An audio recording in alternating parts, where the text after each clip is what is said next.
La mobilisation se poursuit à l'instar de Kinshasa et même certaines provinces. La diaspora congolaise a exprimé également son ras-le-bol face à la situation qui prévaut dans l'est de la République démocratique du Congo. Un ras-le-bol qui a indexé directement l'indifférence de la communauté internationale. Vous aurez plus de détails dans cette édition Zoom Eco Live. Mesdames et messieurs, merci de rester fidèles et bienvenue à ce numéro Zoom Eco Live qui débute d'abord et avant tout avec l'adresse du chef de l'État, Félix-Antoine Tshisekedi Tshilombo. Il dénonce avec mort dans l'âme le silence de la communauté internationale face à l'ingérence, mais aussi à l'insécurité qui prévaut dans l'Est de la République démocratique du Congo, une insécurité qui nous est imposée par le Rwanda derrière le groupe terroriste du M23.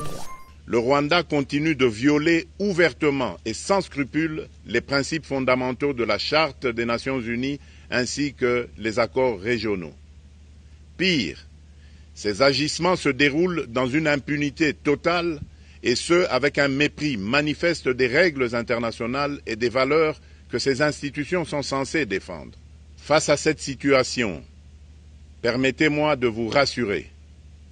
Une riposte vigoureuse et coordonnée contre ces terroristes et leurs parrains est en cours. Nos vaillantes forces armées de la République démocratique du Congo, symboles de courage et de patriotisme, sont pleinement mobilisées, prêtes à défendre chaque centimètre de notre territoire.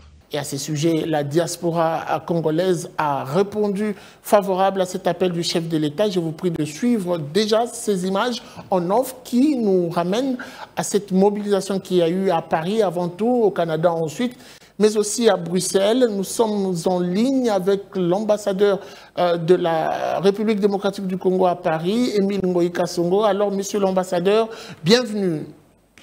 Bonjour, messieurs. Quelle est l'attitude de la communauté internationale face à cette marche des Congolais de la diaspora? Mais il faut dire que depuis hier, le discours du chef de l'État sur la situation à l'Est vraiment nous a requinqué tout le monde ici. La diaspora congolaise ne va pas rester les bras croisés. Par-ci, par-là, il y a des initiatives parfaitement pacifiques pour effectivement exprimer les ras-le-bol, pour montrer à la communauté internationale que nous attendons que les droits internationaux soient respectés. Et dans les cas de la République démocratique du Congo, au même titre et dans d'autres théâtres de conflits à travers le monde, qu'on ne puisse pas avoir deux poids, deux mesures ou encore un double standard. Merci beaucoup à vous, monsieur Émile Ngoï Kasongo. Je rappelle que vous êtes ambassadeur de la RDC en France. C'était un plaisir d'être avec vous en ligne.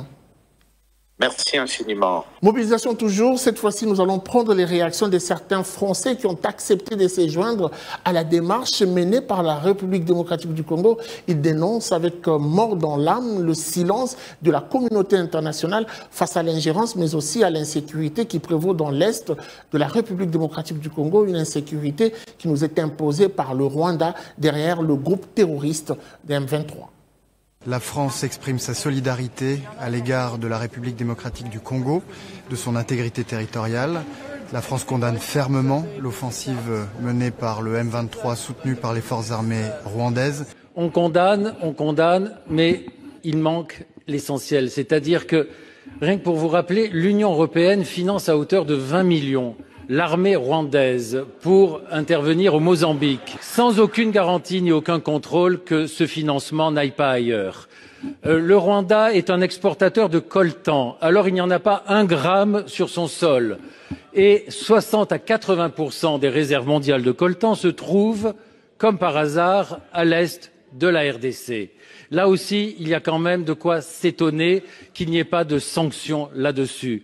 Je relaye et je fais au nom de 95 parlements francophones l'appel solennel à ce qu'il y ait des sanctions. Ce serait l'honneur de la France d'être à la tête de demandes de sanctions contre l'Ouganda et contre le Rwanda. Et puis prenons cette fois-ci ces gestes de cœur posés par le député national Trésor Moutiki qui a répondu favorablement à l'appel lancé par le président de la République, Félix-Antoine Tshisekedi Tshilombo. Il s'agit, je cite, de la mobilisation derrière le FARDC et même le Wazalendo. L'homme s'est joint à cette démarche en dépêchant en toute urgence un lot important de vivres, question d'encourager les forces de la République démocratique du Congo, mais aussi les Wazalendo à défendre sans relâche la patrie. C'est dimanche 2 février 2025, au terrain de Founou à Bukavu, un geste de solidarité et de patriotisme prend tout son sens. Le député national Trésor Moutiki Lutala, élu de Mwenga au Sud Kivu, vient d'apporter un important lot de vivres aux jeunes volontaires congolais. Ses compatriotes déterminés ont choisi de rejoindre les résistants Wazalendo pour défendre la patrie aux côtés des forces armées de la République face aux rebelles du M23 soutenus par les Rwandais.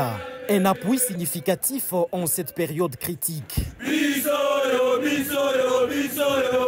Des sacs de farine de maïs, du riz, de l'huile, du sel, des haricots, mais aussi des gobelets et des assiettes. Un don qui témoigne de l'engagement indéfectible du député national Trésor Moutiki en faveur de ceux qui se battent pour l'unité et la souveraineté de la RDC. Bwana Mheshimiwa Trésor Moutiki Lutala, honorable député national, akafanya kitu kidogo kwa kupatia wajeshi hapo wazalendo na anaendelea kuwasutenir. Haiko hapa tu, anasema pia clean the front atakuwa na wazalendo na FARDC à 100%. Sawa vile msaada wa chakula kisi mnaona hapa kwa sababu jeshi haizi kupigana na iko njaa. Le député national Trésor Moutiki Lutala s'inscrit pleinement dans la vision du chef de l'État Félix-Antoine Tshisekedi qui œuvre jour et nuit pour la stabilité et la paix à l'est de la RDC. Ce don est une preuve supplémentaire de son engagement aux côtés des forces armées de la RDC qui combattent le M23 sur tous les fronts. Nous sommes animés par un sentiment de satisfaction et nous adressons nos sincères remerciements à l'honorable Trésor Moutiki parce que depuis que nous avons commencé cette formation, il est le premier à nous surprendre. Il vient de prouver combien de fois il est patriote. Un acte de patriotisme fort, un message clair, l'unité nationale et le soutien au FARDC sont les clés de la victoire. En apportant son aide aux résistants, le député national Trésor Moutiki Lutala réaffirme son amour pour la République démocratique du Congo et son engagement à œuvrer pour un avenir stable et prospère. Insécurité de la République démocratique du Congo toujours, le voix ne cesse de s'élever pour dénoncer l'instabilité imposée par l'armée rwandaise dans cette partie de la République démocratique du Congo, cette partie est. Aujourd'hui, il y a une autre voix qui se soulève. Il s'agit ici de l'Asbel Mwana Soldat Telema Peloba. Cet Asbel lance un message fort adressé aux jeunes, mais aussi aux enfants de soldats qui se retrouvent dans cette partie est de la RDC. Je vous prie de suivre l'adresse de son coordonnateur national. On se retrouve juste après pour les détails. Je lance le message ici à tous les jeunes de Mwana Soldat Telema Loba. Frédéric Ikanda, Yozakuna, Ubambie, Batoto yote ya Goma, mina bambia hivi. Busi subutu kuingia kuile blague ya Nanga na Rwanda. Balifanya ile bitu tunajua avec Musée. Balifanya ite na bitu na Joseph Kabila. Banapenda tena Fachi accepter les bêtises. Mina bambia hivi. Hakuna mtu usiose même que oende comment kuingia kuile bêtises ya Nanga. Ce sont des aventures de toutes pièces. Mutoto yote ya soda. Bukatale ile adhésion. Je vous demande de ne pas accepter parce que tous les sons depuis 30 ans chez le Toukwalier. Ne pensez pas qu'il y a Kinshasa tout faire ba fête. Non, à tout kipé, non.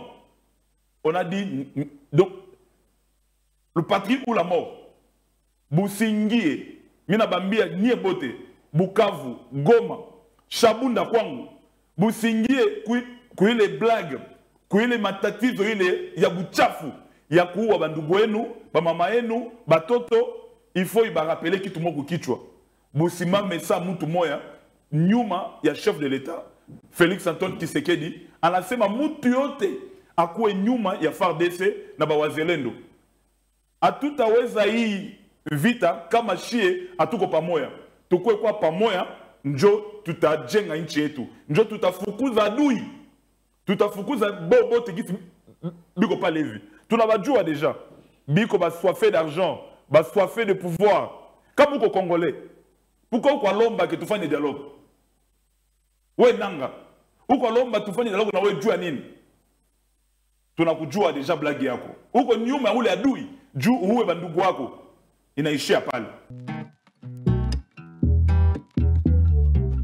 Et pour parler de ces soutiens de FARDC et même de Ouazalendo, nous recevons pour vous Eugène Kandolo qui est avec nous. Eugène Kandolo, bienvenue. Merci beaucoup. Alors avec vous, on doit le dire que le chef de l'État a lancé un appel à la mobilisation impliquant tout le monde, toutes les couches de la population, y compris les jeunes. Première question, qu'est-ce que l'on peut attendre de vous? D'abord, le chef ne donnait pas sa version de fait, mais il devrait en tant que chef parler pour rassurer la famille parce que quand vous avez un père dans la famille et qu'il y a tout ce qui est arrivé là, donc sa voix est prépondérante pour mobiliser, pour apaiser, pour essayer d'apporter un baume au cœur et c'était l'essence de son discours. Alors, mobilisation, c'est quoi en fait le sens de la mobilisation? Ici, il faut prendre ça à deux niveaux. Mobilisation en termes de l'appropriation de la cause. Il ne faut pas que nos militaires qui héroïquement se battent au front puissent avoir l'impression qu'ils sont seuls. Mais aussi, cette mobilisation n'est pas seulement en termes d'encouragement, mais aussi en termes de vigilance. Quand je parle d'appropriation, vous voyez, aujourd'hui, nous sommes à l'ère du numérique avec tout ce qu'il y a comme guerre du numérique.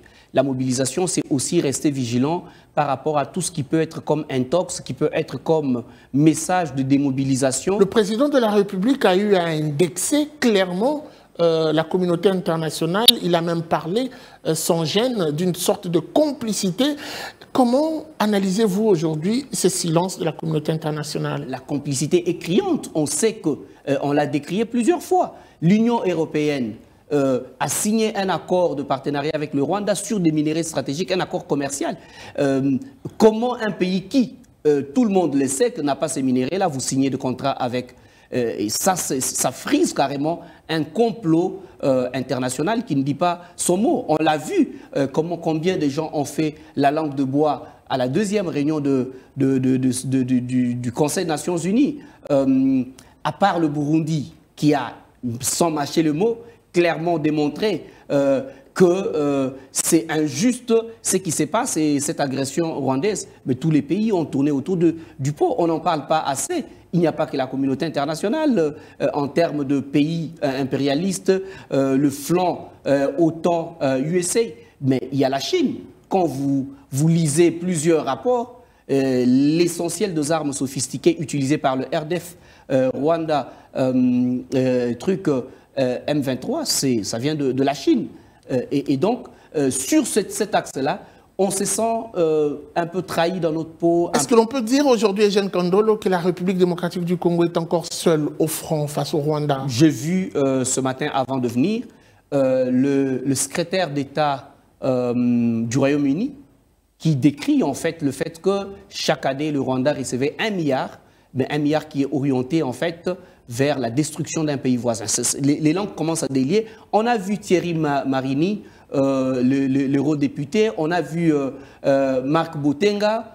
Il y a quand même de voix qui s'élèvent. Je venais de voir tout à l'heure, mais comme j'étais dans une réunion, je n'ai pas ouvert la vidéo, il semble que Marine Le Pen et un autre groupe de personnalités politiques françaises ont attaqué Macron là-dessus. Je crois que les langues se délient, mais nous avons plus que de paroles, besoin de voir des actes. Vous avez été élu officiellement comme président du Conseil des sages de la REC. Alors ma dernière question, quelle sera votre valeur ajoutée dans cette lutte que mène la République démocratique du Congo? En tant que vivier, en tant que masse importante sur laquelle on devait compter, nous avons comme rôle d'orienter, de canaliser, mais beaucoup plus d'éveiller la conscience en termes de responsabilité et aux aspirations que nous avons par rapport à la destinée du pays. Et ça, c'est très important. Merci beaucoup à vous, Eugène Kandolo, pour ces précisions. C'est moi qui vous remercie. Quel sera le rôle que doit jouer l'Église en cette période où la RDC est agressée par les terroristes du M23, appuyés par le gouvernement de Kigali? La question remonte sur cette table.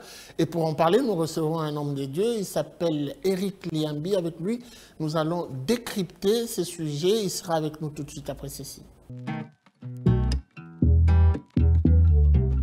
Eric Liambi, bienvenue. Merci, monsieur Guy. Alors, en ce moment, le regard des Congolais s'oriente vers la mobilisation, un appel lancé par le chef de l'État, Félix Antoine Tshisekedi Tshilombo. Chacun doit jouer sa partition. Quel sera le rôle, ou quel est le rôle que doit jouer l'Église? Le rôle que doit jouer l'Église, non, parce que cette Église joue déjà son rôle, celui de prier pour la nation, de prier pour les autorités, de prier pour le président de la République, parce qu'il est important pour nous de comprendre que nous n'avons que ces pays.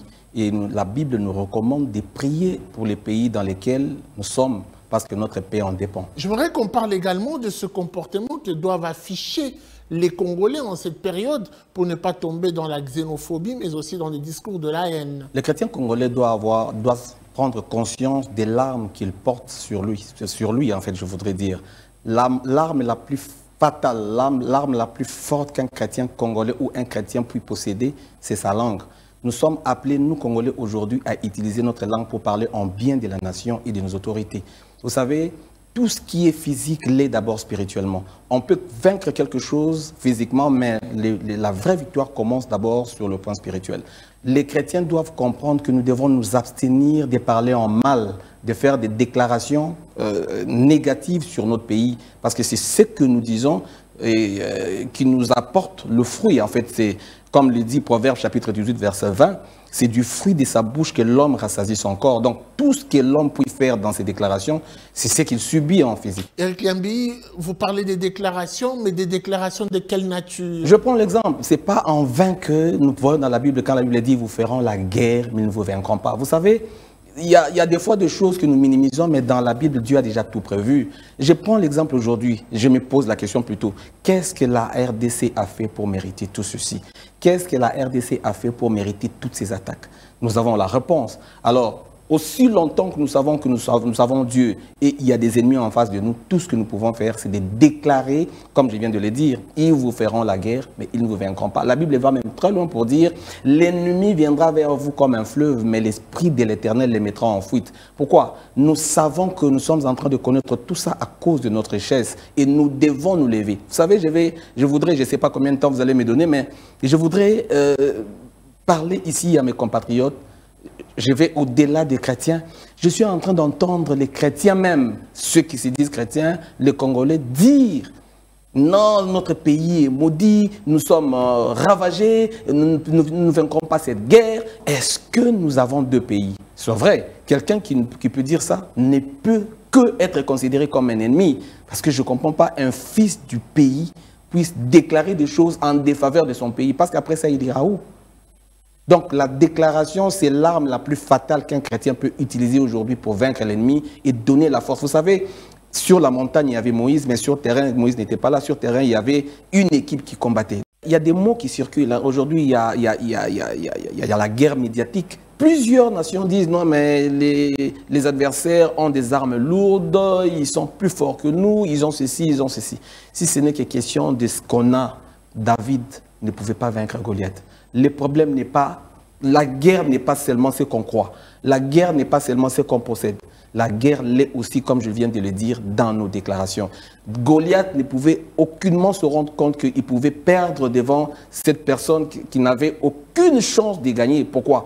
Il avait un nom. David avait un nom. Et c'est ce nom que nous utilisons. Nous avons Dieu de notre côté. Je suis ici en train de dire, ils peuvent dire tout ce qu'ils peuvent dire, mais ils vont se battre avec des invisibles. Et je crois que ce n'est qu'une partie remise. L'Éternel est de notre côté. Merci beaucoup à vous, Eric Liambi, pour ces précisions. Je rappelle que vous êtes serviteur de Dieu. Je vous en prie. Voilà, c'en est fini pour aujourd'hui. Merci de nous avoir suivis. La suite, ça sera sans doute au prochain numéro avec le même plaisir. Vivez heureux, vivez sans temps. Au revoir et à très vite.